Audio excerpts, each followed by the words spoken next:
أعوذ بالله من الشيطان الرجيم بسم الله الرحمن الرحيم إذا جاء نصر الله والفتح ورأيت الناس يدخلون في دين الله أفواجا فسبح بحمد ربك واستغفر إنه كان توابا صدق اللہ العظیم۔ رب ذوالجلال کا بے انتہا کرم، اس کا فضل اور احسان، اللہ تعالیٰ نے ہمیں روزہ رکھنے اور تراویح پڑھنے کی توفیق عطا فرمائی۔ اللہ کے فضل سے رمضان کا ایک عشرہ مکمل ہو چکا ہے، ہم لوگ دوسرے عشرے میں داخل ہو چکے ہیں۔ دوسرا عشرہ یہ وہ عشرہ ہے جس کے بارے میں میرے اور آپ کے آقا حضرت محمد مصطفیٰ صلی اللہ علیہ وسلم نے فرمایا وَأَوْسَطُهُ مغفرہ، رمضان کا جو دوسرا عشرہ ہے یہ مغفرت کا عشرہ ہے۔ یہ کون سا عشرہ ہے؟ مغفرت کا۔ اللہ تبارک و تعالی اپنے بندوں کو بہانے سے معاف فرماتے ہیں۔ بندوں کی عبادتوں کو دیکھ کر، بندوں کے رونے کو، تڑپنے کو دیکھ کر اللہ تبارک و تعالی بندوں کے توبہ کو قبول فرماتے ہیں اور معاف فرماتے ہیں۔ ہمیں چاہیے کہ ہم اس عشرے میں کثرت سے اللہ سے مغفرت طلب کریں۔ ایک عشرہ جو گزر گیا، دعا کریں کہ اللہ تعالی ہماری عبادتوں کو، ٹوٹی پھوٹی جیسی بھی عبادتیں ہوئی، اللہ ان کو قبول فرمائے، اور ہم اللہ سے معافی بھی مانگیں کہ جس طرح اس میں عبادت کرنے کا حق تھا ہم نہیں کیے، ہمارے سے بہت کمی کوتاہی ہوئی، اللہ معاف فرما، آئندہ اور مزید عبادت کی توفیق عطا فرما۔ جو ساتھی بغیر ٹیکے کے بیٹھ سکتے ہیں وہ اگر سامنے آ سکتے ہیں تو آ جائے، اور جن کو سہولت نہیں آپ لوگ بیٹھیں، اب بیٹھیں نہیں، جو ادھر سامنے ادھر ہیں جو آرام سے آ سکتے ہیں وہ آ جائیں۔ قرآن کی مجلس ہے، جتنا ادب ہوگا اللہ تعالیٰ اتنا نوازیں گے۔ تو گزشتہ کل ہم سورہ نصر، نہیں جن کو ٹیک کی ضرورت ہے وہ ٹیک لگا لیں، کوئی بات نہیں، جو عمر والے ہیں ٹیک لگانا ہے، جن کو ضرورت ہے، عمر کوئی ضروری نہیں ہے، جن کو ضرورت ہے وہ ٹیک لگا لیں۔ جیسے آفتاب پہ آپ بھی عذر ہے، آپ بھی ٹیک لگا لیں، کوئی بات نہیں، جن کو عذر ہے وہ ٹیک لگا لیں۔ تراویح میں چونکہ تھکے رہتے ہیں اس لیے میں آپ لوگوں سے نہیں کہتا کہ بھی ایک جگہ جمع ہو جاؤ۔ بہرحال قرآن کی مجلس سے اللہ تعالیٰ ہمیں قرآن کی برکتیں نصیب فرمائے۔ سورہ نصر، یہ سورہ تو الحمدللہ ہم تمام کو یاد ہے، اذا جاء نصر اللہ والفتح، اور اس سورہ کا جو شان نزول ہے اور اس سورہ کے تعلق سے کچھ باتیں میں نے آپ کے سامنے گزشتہ کل رکھی تھی۔ تو میرے عزیز ساتھیوں، اس سورہ کے اندر اللہ تبارک و تعالی فتح کی خوشخبری دے رہے، فتح کی، اذا جاء نصر اللہ والفتح، جب اللہ کی مدد آ جائے اور فتح مل جائے۔ فتح کیا ہے؟ فتح مکہ، یعنی مکہ شہر، پورا مکہ جب آپ کو مل جائے، جب آپ کو نصیب ہو جائے تو اس وقت کیا کرنا ہے؟ وَرَأَيْتَ النَّاسَ يَدْخُلُونَ فِي دِينِ اللَّهِ أَفْوَاجًا، اور آپ دیکھیں کہ لوگ اسلام میں جماعتیں آ کر اسلام میں داخل ہو رہے ہیں۔ فَسَبِّحْ بِحَمْدِ رَبِّكَ وَاسْتَغْفِرْ، تو آپ اللہ کی تحمید اور تسبیح بیان کیجئے اور استغفار کیجئے، بے شک اللہ تعالیٰ توبہ کو قبول کرنے والا ہے۔ یہ ترجمہ کل ہم سنے تھے، اور پھر ہم نے یہ بھی سمجھا کہ اس سورے سے اللہ کی منشا کیا ہے، کس چیز کی اللہ اس میں خبر دے رہے ہیں، یہ بھی ہمارے سامنے کل بات آئی۔ فتح مکے کی بات آئی، فتح مکے سے پہلے صلح حدیبیہ، اور صلح حدیبیہ میں کیسے کیسے شرائط، پھر اللہ کا کرنا ایسا ہوا کہ صحابہ نے اس کڑوے گھونٹ کو پی لیا، برداشت کر لیا، اللہ کے نبی کے فیصلے پر وہ راضی ہو گئے، اللہ کے فیصلے پر وہ راضی ہو گئے، اپنے جذبات کو انہوں نے قربان کر دیا، تو اللہ نے پھر ایسی فضا قائم کی کہ 2 سال کے اندر جو مکے والے ان کو مکے میں داخل ہونے سے منع کر رہے تھے، مکہ تو ان کا اپنا شہر تھا نا، ان کے اپنے گھر تھے، ان کے رشتہ دار تھے، ان کے باغات تھے، ان کی کھیتیاں تھیں، لیکن صرف ایمان کی بنیاد پر ان کو ستایا گیا اور پھر وہ مجبور ہو کر مکہ چھوڑ کر مدینے کی طرف ہجرت کیے تھے۔ کسی کو پسند نہیں تھا، کوئی چاہتا نہیں فطری طور پر کہ وہ اپنا شہر چھوڑ دے، کوئی نہیں چاہتا۔ ہر شخص کو اپنا جو وطن ہے وہ وطن محبوب ہوتا ہے۔ تو یہاں تک کہ اللہ کے نبی صلی اللہ علیہ وسلم خود جب جا رہے تھے مکے سے تو کعبے کی طرف دیکھ کر پیارے نبی کی آنکھوں میں آنسو آ گئے۔ فرمایا کہ اے کعبہ، مجھے تجھ سے بہت محبت ہے، میں تجھ سے بہت محبت کرتا ہوں، اگر یہاں والے مجھے مجبور نہ کرتے تو میں کبھی بھی مکہ چھوڑ کر نہ جاتا۔ بہرحال تو اللہ کے نبی بھی نہیں چاہتے تھے، لیکن اللہ کا حکم تھا تو مکہ چھوڑ کر مدینہ گئے۔ کہاں گئے؟ وہ مدینہ نہیں تھا، وہ یثرب تھا۔ وہ کیا تھا؟ سارے صحابہ وہاں جا کر رونے لگے۔ کیوں؟ اس لیے کہ وہ ایسا گاؤں تھا، وباؤں اور بلاؤں کا شہر۔ کوئی قافلہ گزرتا تو یثرب سے بہت دور سے گزر جاتا، قریب بھی نہ آتا۔ کیوں؟ اس لیے کہ سب کو معلوم کہ یہ وہ گاؤں ہے جہاں بیماریاں پھیلی ہوئی ہیں۔ جو بھی جاتا ہے وہ کسی نہ کسی مصیبت میں گرفتار ہو جاتا ہے، کسی نہ کسی بیماری میں گرفتار ہو جاتا ہے۔ حضرت بلال رضی اللہ تعالیٰ عنہ رونے لگے۔ اللہ کے نبی صلی اللہ علیہ وسلم نے دعا فرمائی کہ اللہ، اب میں یہاں آ چکا ہوں، یہاں کی ساری بلاؤں کو، مصیبتوں کو، بیماریوں کو ختم کر دے۔ اے اللہ، بیماری کو صحت میں بدل دے۔ اللہ کی قسم، پوری دنیا میں ہم یہ جو ہے قسم سے کہہ سکتے ہیں کہ کوئی زمین مدینے سے زیادہ بہتر نہیں ہے۔ مدینے کی فضا سے بہتر کوئی فضا پوری دنیا میں نہیں ہے۔ مدینے کی آب و ہوا سے بڑھ کر کوئی آب و ہوا کسی شہر کی نہیں ہے۔ کیوں؟ اس لیے کہ اللہ کے نبی کی دعا ہے وہاں پر۔ انسان کو اللہ کے نبی پر بھروسہ ہونا چاہیے، یقین ہونا چاہیے، پھر اسے وہ برکتیں حاصل ہوتی ہیں۔ حافظ علامہ ابن قیم رحمۃ اللہ علیہ فرماتے ہیں، ایک بندہ تھا، اتنا بیمار ہوا، ڈاکٹروں نے یہ بتا دیا کہ اس کا کچھ بھی علاج نہیں ہو سکتا، اس کی دوا ہے ہی نہیں۔ وہ بیچارہ بالکل مایوس ہو گیا۔ حافظ ابن قیم رحمۃ اللہ علیہ فرماتے ہیں کہ میں نے اسے مشورہ دیا کہ ایک کام کرو، تم مدینے میں چلے جاؤ اور وہاں رہ لو۔ حافظ ابن قیم رحمۃ اللہ علیہ فرماتے ہیں، میں نے اجوا کھجوروں پر اور زمزم پر 7 مرتبہ سورہ فاتحہ پڑھ کے دم کر کے اس کو دے دیا کہ تم مدینے میں پڑے رہو جب تک تمہیں صحت نہیں ملتی۔ تو وہ کہتے ہیں کہ میں وہ اجوا کھجوریں کھاتا، وہ پانی پیتا جس پر انہوں نے سورہ فاتحہ پڑھ کر دم کر کے دیا تھا۔ تو کہتے ہیں بس چند ہی ہفتے گزرے تھے، مجھے صحت یابی، میری صحت اچھی ہونے لگی۔ پھر میں ڈاکٹروں کے پاس گیا اور جا کر چیک اپ کرایا تو ڈاکٹر حیران تھے کہ بیماری کہاں گئی۔ ایسا شہر ہو وہ مدینہ جہاں کے ذرے ذرے میں شفا ہے۔ بہرحال تو میرے عزیز ساتھیوں، تو صلح حدیبیہ کے بعد فتح مکہ، جب مکہ فتح ہوا، مکے پر غلبہ ہوا ایمان والوں کا، اللہ کے نبی صلی اللہ علیہ وسلم آئے 10,000 صحابہ کے ساتھ مکے میں داخل ہوئے۔ ایک خون خرابہ نہیں، ایک خطرہ خون نہیں بہا، پورا مکہ مسلمانوں کے قبضے میں آ گیا، لیکن ایک خون نہیں بہا، ایک قطرہ خون بہے بغیر۔ تو خوشی ہوگی کہ نہیں ہوگی؟ کتنی خوشی ہوگی؟ تو ایسے موقع پر اللہ تعالیٰ فرما رہے ہیں کہ یہ جو مکے پر تمہیں غلبہ نصیب ہوا ہے، یہ جو مکہ مکرمہ تمہیں ملا ہے، یہ کیسے ملا ہے؟ یہ ہماری مدد سے ملا ہے۔ کیا فرما رہے ہیں اللہ؟ نصر اللہ۔ نصر اللہ کے کیا معنی؟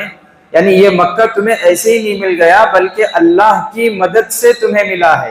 کہیں یہ مت سمجھو کہ ہماری قربانیوں کی وجہ سے مل گیا یا ہماری وجہ سے مل گیا، نہیں، ہماری وجہ سے نہیں بلکہ اللہ کی مدد سے ملا ہے۔ تو میرے عزیز ساتھیوں، یہ ہمارے لیے سبق ہے، میرے لیے، آپ کے لیے، دنیا کے ہر مومن بندے کے لیے اس میں یہ سبق ہے کہ ہر کام جو ہمارے سے ہو ہر بھلائی کا کام جو ہم سے صادر ہو وہ کس کے حوالے کرنا چاہیے؟ اللہ کے۔ وہ کس کو سونپنا چاہیے؟ اللہ کے۔ مثال کے طور پر ہم نے آج روزہ رکھا ہے، تراویح پڑھی، عشاء کی نماز پڑھی، تراویح ادا کی، اور الحمدللہ تھوڑی دیر قرآن کی مجلس میں بھی بیٹھ گئے، تو یہ اللہ کی توفیق سے ہوا، اللہ کے فضل سے ہوا۔ اللہ نے مہربانی فرمائی تو ہم نے تراویح کے بعد پھر ہمیں قرآن کی مجلس میں بیٹھنے کی توفیق ہوئی۔ انسان کو کبھی بھی اپنی تعریف نہیں کرنا چاہیے۔ آج میں روزہ رکھا، عشاء کی نماز جماعت کے ساتھ پڑھا، تراویح پڑھ کو بعد میں قرآن کی تفسیر میں بھی بیٹھا تھا، میں نماز پڑھا، میں زکوٰۃ دیا، میں راشن بانٹا، میں یہ اپنی طرف نہیں، بلکہ میں جو کچھ بھی کر رہا ہوں وہ کس کے فضل سے کر رہا ہوں؟ اللہ کے فضل سے۔ انسان جو بھی کرتا ہے وہ اللہ کی توفیق سے ہی کرتا ہے، یہ ایمان ہمارا ہونا چاہیے۔ ایک کتاب ہے قرآن کی تفسیر، قرآن کا ترجمہ، معارف القرآن اس کا نام ہے۔ آپ نیٹ میں سرچ کریں، PDF میں آپ کو مل جائے گا، بہت آسان اردو میں ہے، پڑھنا چاہیے۔ مولانا شفیع صاحب، مفتی شفیع صاحب رحمۃ اللہ علیہ کی لکھی ہوئی ہے۔ مفتی شفیع صاحب کون ہیں؟ مفتی تقی عثمانی صاحب کے والد، مفتی تقی عثمانی صاحب کے بہت بڑے اللہ کے ولی گزرے ہیں۔ بہرحال وہ خود اپنا واقعہ فرماتے ہیں کہ حضرت ہے نا بچوں کو پڑھاتے، حضرت قرآن حدیث پڑھاتے، اور اس کے علاوہ خارجی وقت میں جو ان کا زیادہ جو ٹائم تھا اس میں انہوں کیا کرتے، ایک دکان رکھے ہوئے تھے، کتابوں کی ایک دکان رکھے ہوئے تھے۔ پڑھانے کے بعد جو وقت بچتا وہ دکان میں بیٹھتے اور کتابیں بیچتے تھے۔ ایک مرتبہ فرماتے ہیں کہ بہت تیز بارش ہو رہی تھی، بہت تیز بارش ہو رہی تھی۔ اب تو ماحول بدل گیا ہے، لیکن پہلے ایسا ہوتا تھا کہ اگر بارش تیز ہو تو لوگ گھروں سے نہیں نکلتے تھے، اپنے بچوں کو بھی سب کو کیا ہے گھروں میں داخل کر لیتے تھے، بارش ہو رہی باہر مت نکلو۔ تو اس وقت کی بات ہے یہ، تو تیز بارش ہو رہی تھی، لوگ تیز بارش میں بھی کون نکلتا ہے؟ بارش میں وہ نکلتے ہیں جن کو سخت ضرورت ہو کوئی چیز خریدنے کے لیے، اگر نکلیں گے بھی تو کون سی چیزیں ان کو ضرورت ہوں گی بارش میں؟ گھر کی چیزیں، ترکاری، نمک، چاول وغیرہ، تیل وغیرہ، یہی چیزیں ضرورت ہوں گی نا۔ تو ضرورت کے لیے اگر بارش میں نکلیں بھی تو ضرورت وہ ہے۔ حضرت کی جو دکان تھی وہ کتابوں کی دکان تھی، بارش میں کوئی کتاب خریدنے کے لیے نکلے گا کیا خیال ہے آپ لوگوں کا؟ بارش میں وہ بھی قرآن کے متعلق کتابیں، حدیث کی کتابیں، مسئلے مسائل کی کتابیں، دین کی کتابیں۔ ضرورت ہے جو دوسری کتابیں وش نہیں لے رہے، دین کی کتابوں کی طرف تو انسانوں کی توجہ اور طلب اور شوق تو بہت ہی کم ہے۔ خریدتا ہے کوئی؟ عام دنوں میں نہیں خریدتے۔ ہمیں ایک مسئلے مسائل کی کتاب لیں گے، تراویح 20 رکعت کیوں ہے اس کی ایک کتاب لیں گے۔ اہل حدیثہ غیر مقلدہ باقاعدہ یوٹیوب میں، انسٹاگرام میں چھوٹے چھوٹے کلپ بنا کر خوشیاں منا رہی، بہت خوشیاں منا رہی اور سب کو دکھا رہی، دیکھو اب سعودی عرب میں، مدینہ میں جو 10 رکعت تراویح ہو رہی ہے سنت کے مطابق ہو رہی ہے، بول خوشیاں منا رہی۔ کیا اب کیا ہے؟ 1400 سال کے بعد، 1400 لاک ڈاؤن کے بعد سے اب سنت کے مطابق ہو رہی ہے، بول تو 1400 سال تک سنت کے خلاف چلی کیا؟ یہ بھی ایک سوال۔ 1400 سال تک جو چلی کیا وہ سنت کے خلاف تھی؟ بات سمجھنے کی ہے نا۔ اب اس میں خوشی منانے کی بات ہی نہیں ہے بھئی۔ 1000 حضرت عمر رضی اللہ تعالیٰ عنہ کے زمانے سے لے کر 2019 تک 20 رکعت چلی ہے، کبھی بھی اس سے کم نہیں ہوئی۔ لاک ڈاؤن کے بہانے سے اب چونکہ وہاں کے حکمران آپ جانتے ہیں، ان کو دین کی، شریعت کی، اس کی کوئی پرواہ نہیں ہے۔ اب یہ 10 رکعت کم ہو گئے تو بجائے غم کرنے کے خوشی منا رہی، بجائے غم کرنے کے خوشی منا رہی۔ اللہ حفاظت فرمائے، اللہ حفاظت فرمائے۔ جی اچھا، تو وہ کتاب جو میں آپ کو بتا رہا تھا، حضرت مفتی شفیع صاحب ان کی کتاب کی دکان تھی۔ بارش بہت تیز ہو رہی تھی، حضرت کہتے ہیں میرے دل میں خیال آیا کہ روزانہ میں جا کر دکان کھول کر بیٹھتا تھا، آج بہت زیادہ بارش ہو رہی، بارش میں کون کتاب خریدنے آئے گا، چلو میں آج نہیں جاتا۔ بارش ہو رہی تھی تو میرے دل میں خیال آیا کہ آج میں نہیں جاؤں گا، لیکن حضرت فرماتے ہیں پھر میرے دل میں خیال آیا کہ شفیع تو یہ سمجھ رہا ہے، تو جو سمجھ رہا ہے یہ غلط ہے۔ کسٹمر کو بھیجنا نہیں بھیجنا یہ اللہ کا کام ہے۔ بھئی تمہارے دکان پہ گاہک کا آنا نہیں آنا یہ کس کی مرضی پر ڈیپینڈ ہے؟ اللہ کی مرضی پر ڈیپینڈ ہے۔ تو تمہارا کام کیا ہے؟ جا کر دکان کھول کر بیٹھنا۔ تو حضرت مولانا مفتی شفیع صاحب فرماتے ہیں کہ میرے دل میں وہ بات آئی تو فوراً میں گیا، بارش میں چھتری لے کر میں گیا جا کر۔ کیوں؟ اس لیے کہ اللہ نے حلال کمائی اختیار کرنے کو کہا ہے اور حلال کمائی میں کوشش کرنے کو اللہ نے حکم دیا۔ فرض نماز کے بعد سب سے اہم فرض کیا ہے؟ حلال کمائی اختیار کرنا، حلال کمانا، حلال کمانے کے لیے کوشش کرنا، یہ ہر بندے پر فرض ہے۔ تو بہرحال کہتے ہیں کہ اللہ نے وہ میری روزی کا ذریعہ رکھا تھا، تو میں بارش میں چھتری لے کر میں گیا دکان پہ، جا کر میں بیٹھا۔ اللہ کا کرنا ایسا ہوا، ایک بندہ بارش میں وہ بھی چھتری میں آیا ہوا اور ایک بڑا سا تھیلا لے کر آیا، اور اس نے کہا کہ پورے مارکیٹ میں کہیں بھی کتابوں کی دکان کھلی ہوئی نہیں ہے، اللہ کا شکر ہے تمہاری دکان کھلی ہے، مجھے جو ہے اتنی کتابیں چاہیے۔ تھیلوں میں بھر بھر کے ایک مہینے میں جو بکتی تھی وہ ایک دن میں ایک ہی گراہک نے خرید لی۔ اللہ اکبر۔ تو انسان کوشش کرے اپنے سے، انسان کوشش تو کرے نا، گھر میں بیٹھنا صحیح نہیں ہے نا، انسان کوشش کرے، محنت کرے۔ اب ایک میں مثال کے طور پر آٹو والا ہوں تو میری ذمہ داری ہے کہ میں وقت پر اٹھوں اور میں اپنا آٹو لے جا کر اسٹینڈ میں کھڑا رہوں نا۔ میں گراہک بھیجنا نہیں بھیجنا یہ اللہ کے ذمہ ہے۔ میری آفس ہے تو میری ذمہ داری ہے کہ میں جاؤں اور جا کر آفس کھول کر بیٹھوں۔ میں اتنی سستی ہمارے نوجوانوں میں، یہ سستی کی وجہ سے عورتاں سنگے کو جاری سے کہ وہ تو جیب خرچ دے رہے نہیں۔ اب وہ خرچیں کا زمانہ، موبائل تو ہے، ریچارج کرنا، ریچارج کو بھی پیسے نہیں دے رہے، اب کیا کرنا انہوں؟ سنگیان کو جانا۔ اس کی مین وجہ انوچ اللہ حفاظت فرمائے۔ تو بہرحال میرے عزیز ساتھیوں، تو اسے کہتے ہیں ایمان۔ ایسا ایمان ہونا چاہیے کہ دینے والی ذات کس کی ہے؟ اللہ کی ذات ہے۔ تو اللہ تعالیٰ فرماتے ہیں کہ ہمیں جو بھی سب سے پہلا سبق ہمیں اس سے یہ ملتا ہے کہ ہمارے ساتھ جو بھی بھلائی ہو، ہمیں جو بھی نعمت ملے، کچھ بھی ہمیں حاصل ہو، تو ہمیں یہ کہنا چاہیے کہ یہ اللہ کے فضل سے ہمیں ملی ہے، یہ اللہ کے فضل سے ہمیں ملی ہے۔ اور دوسری بات یہ اللہ تعالیٰ یہ فرما رہے ہیں اس سورے کے اندر، جو ہمیں سبق ملتا ہے وہ یہ کہ اللہ کی خوب حمد بیان کرو، اللہ کی تعریف بیان کرو۔ حدیث پاک میں آتا ہے کہ اس سورے کے نازل ہونے کے بعد اللہ کے نبی صلی اللہ علیہ وسلم چلتے پھرتے اٹھے بیٹھے ہمیشہ اللہم نحمدک، اے اللہ میں تیری جو ہے حمد بیان کرتا ہوں، واستغفرک، میں جو ہے استغفار طلب کرتا ہوں۔ اور بھی حدیث میں اس طرح کے بہت سے جو ہے الفاظ ملتے ہیں کہ اللہ کے نبی صلی اللہ علیہ وسلم اللہ کی تحمید اور تسبیح جو ہے کثرت سے بیان کرتے تھے۔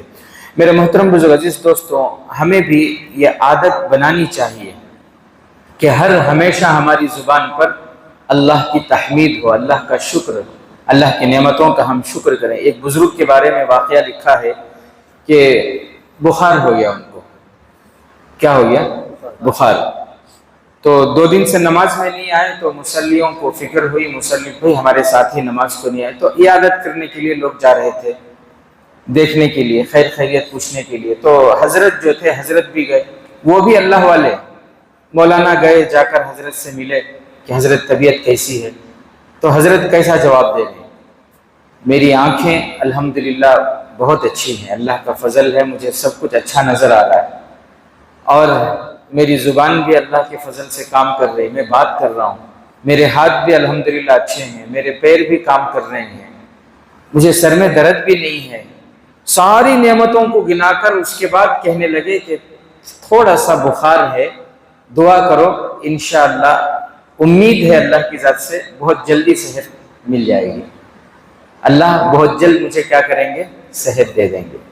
یہ طریقہ ہوتا ہے۔ ہمارا طریقہ کیا؟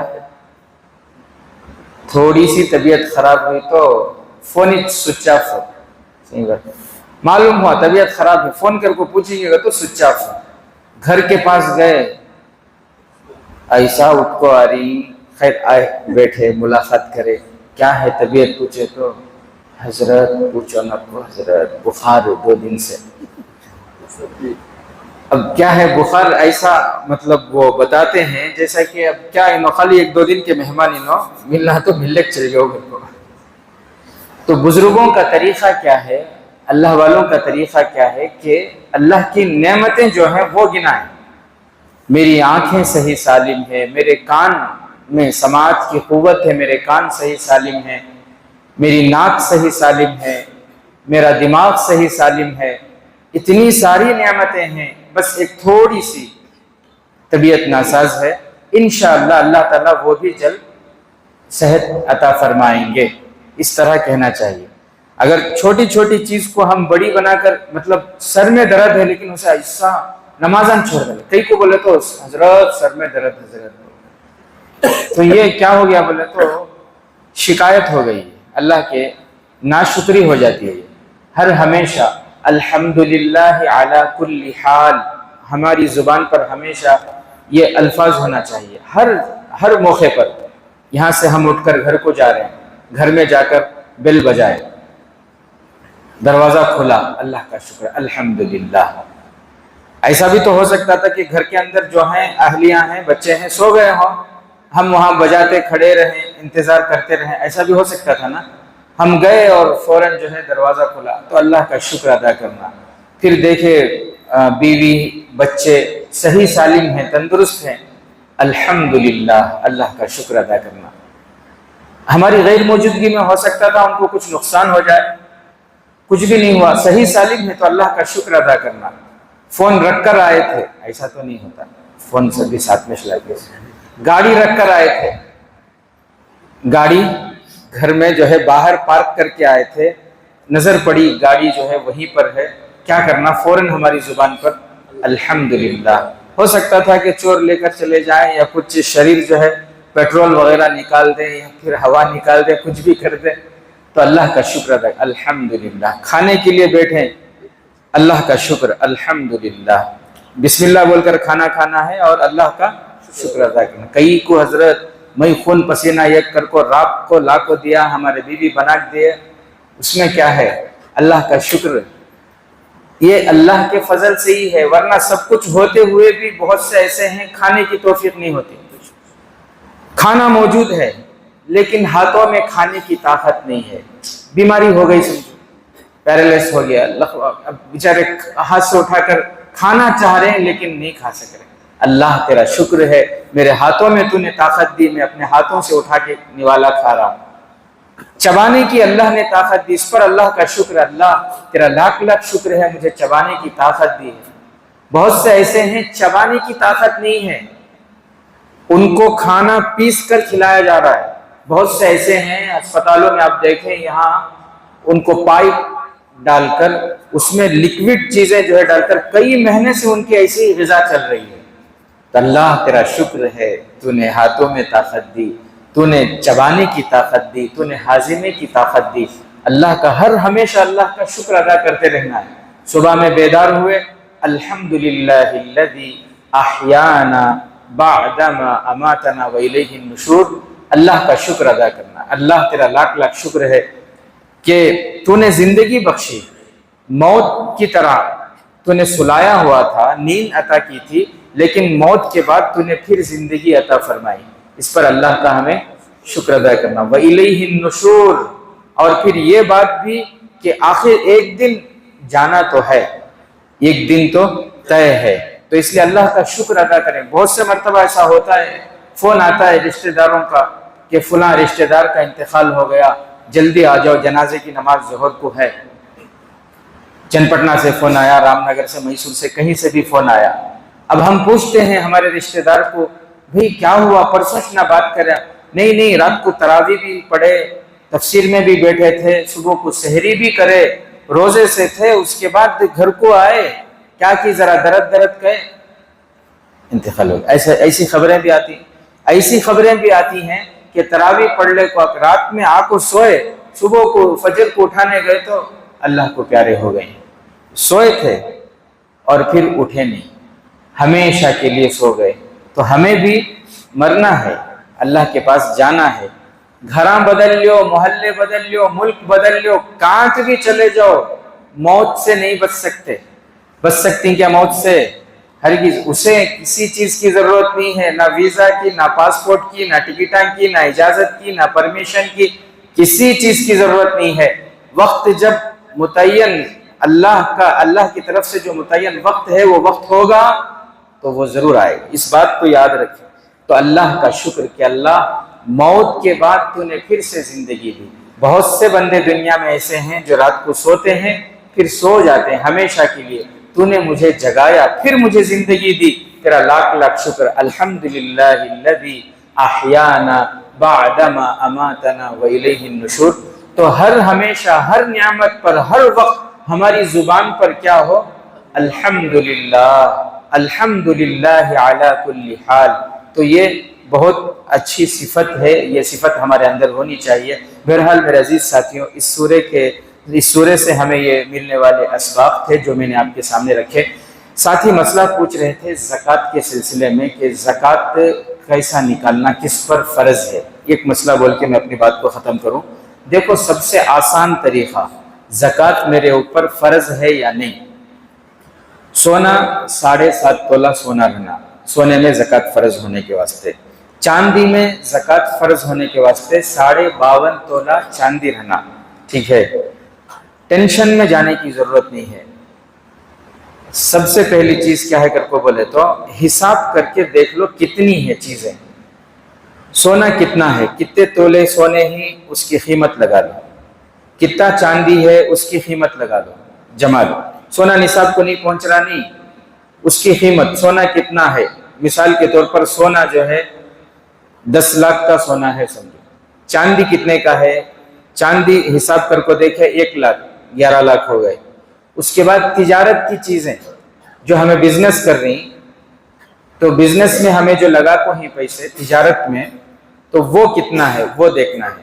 اس میں بھی چیزیں بہت مختلف ہیں، مشنری وغیرہ اگر خرید کر ہیں تو اس کا مسئلہ الگ ہے، لاری خرید کر ہیں اس کا مسئلہ الگ ہے، یا پھر جو ہے کسی کا ہارڈ ویئر کا دکان ہے جس میں پورے پارٹس رکھے ہوئے ہیں تو اس کا مسئلہ الگ ہے۔ تو یہ بہت سارے مسئلے ہیں، یہ آپ اپنے جو ہے علماء سے رابطہ کریں۔ میں آپ کو موٹی موٹی بات بتا رہا ہوں، سونا کتنا ہے ٹوٹل اس کا حساب کر لیں، چاندی کتنا ہے ٹوٹل اس کا حساب کر لیں، اور تجارت آپ نے کتنا لگایا اس کا آپ حساب کر لیں، اور اس کے علاوہ آپ کے پاس کیش، چاہے بینک میں ہو، گھر میں ہو، یا پھر جو ہے کسی کو آپ نے دیا ہو قرض۔